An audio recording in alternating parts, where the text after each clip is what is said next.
Hello नमस्कार everyone, कैसे हैं आप सब लोग। आज इस वीडियो में चर्चा करेंगे धनिया के फायदों के बारे में। धनिया किस किस चीज़ में आप यूज़ कर सकते हैं और किस किस तरीके से यूज़ करके आप अपनी बीमारियों को दूर कर सकते हैं। तो सबसे पहले आयुर्वेदिक गुण धर्म के हिसाब से अगर मैं बताऊं तो रसों के हिसाब से यह कटु यानी कि तीखा और कषाय यानी कि कसेला होता है, इन दोनों का मिश्रण होता है। यह इसके अलावा स्निग्ध होता है और खास करके यह पित्त नाशक होता है, तासीर में ठंडा होता है। और जब भी अगर आपको कभी बहुत ज़्यादा पित्त बढ़ जाए, शरीर के अंदर गर्मी बढ़ जाए, खास करके गर्मियों के मौसम में, तो खासकर यह पिलाया जाता है मिश्री मिला करके। तो अब मैं इसके फायदों के बारे में बताना शुरू करता हूँ। तो एक तो यह पित्तनाशक है ही। तो जब भी कभी आपको लगे कि मेरे शरीर में पित्त बढ़ गया है और या फिर कभी लगे एसिडिटी बहुत ज़्यादा हो रही है, तो आप इसकी चटनी के रूप में सेवन कर सकते हैं, सब्जी में इसको डाल करके सेवन कर सकते हैं। या फिर जो धनिया के सूखे बीज होते हैं उनका जो आप पाउडर निकाल कर मसालादानी में रखते हैं, आपको कुछ नहीं करना, केवल 1/4 चम्मच आपको रात को पानी में, आधे गिलास पानी में डाल देनी है और 1/4 चम्मच मिश्री डाल देनी है और सुबह खाली पेट पी लेना है।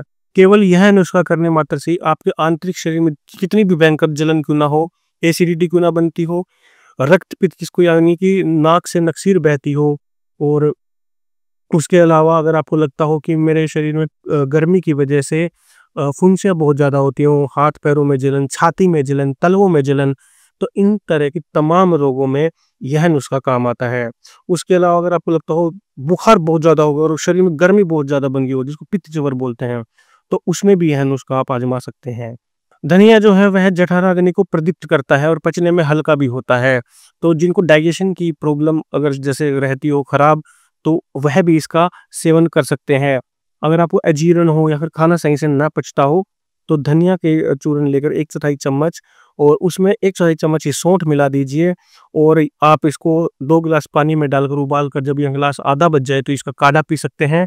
या फिर आप इसको जैसे मैंने पिछले नुस्खे में बताया था, रात को भिगो करके आधे गिलास पानी में अगले दिन सुबह इसको छान कर भी पी सकते हैं, तो आपको इंडाइजेशन की जो भी समस्या है वह समाप्त हो जाएगी।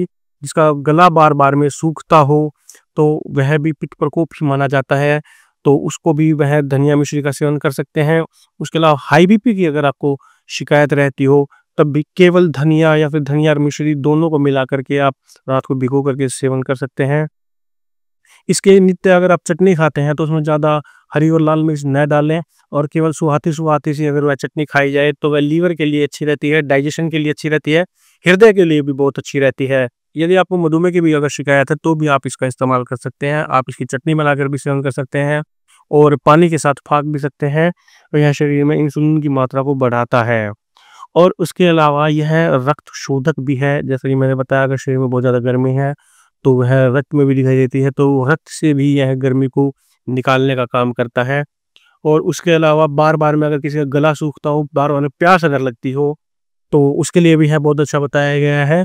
और इसके अलावा गले की एक प्रॉब्लम है, थायरॉइड, चाहे वो हाइपरथायराइड हो या फिर हाइपोथायराइड अगर हो, तो यह राजीव दीक्षित जी ने भी यह नुस्खा बताया था। आप हरे धनिये की चटनी बना करके उसमें बिना नमक मिर्च मिलाए और उसको हल्के गुनगुने पानी के साथ अगर सेवन करते हैं तो दोनों तरह के थायरॉइड इसमें ठीक होते हैं। धनिया बहुत ही अच्छी हमारे पास औषध होती है, हमारे रसोई घर में भी होती है। इसका इस्तेमाल आप कर सकते हैं क्योंकि यह जठराग्नि को बढ़ाता है, तो यह दस्त बंद करने में बहुत ज़्यादा लाभकारी होता है। आप इसका हरे पत्तों का धनिया का रस निकाल कर भी पिला सकते हैं, या फिर जो सूखा धनिया होता है, अगर आपको लगे कि गर्मी के कारण अगर आपको दस्त लग गए हैं तो उसमें मिश्री मिलाकर रात को भिगो दीजिए, फिर सुबह भिगोकर शाम को पिला दीजिए, दोनों टाइम पिला सकते हैं। तो इस तरीके से इसका आप इस्तेमाल करवा सकते हैं। तो देखा, केवल धनिये से आप कितने प्रकार के रोगों को दूर कर सकते हैं। बस मोटा-मोटा एक चीज़ ध्यान रख लीजिएगा कि जिनको भी गर्मी की वजह से अगर कोई भी रोग अगर आपको लगता हो कि हाँ, मेरे शरीर में गर्मी बन रही है और उसी की वजह से ये रोग हुआ है, तो बेझिझक आप इसका इस्तेमाल कर सकते हैं।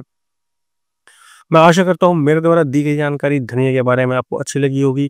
अगर आपको कोई भी चीज़ समझ में ना आई हो तो आप कमेंट करके पूछ सकते हैं। अगर अभी तक आपने हमारे यूट्यूब चैनल को सब्सक्राइब नहीं करा है तो अभी लाल बटन दबाकर सब्सक्राइब कीजिए। धन्यवाद।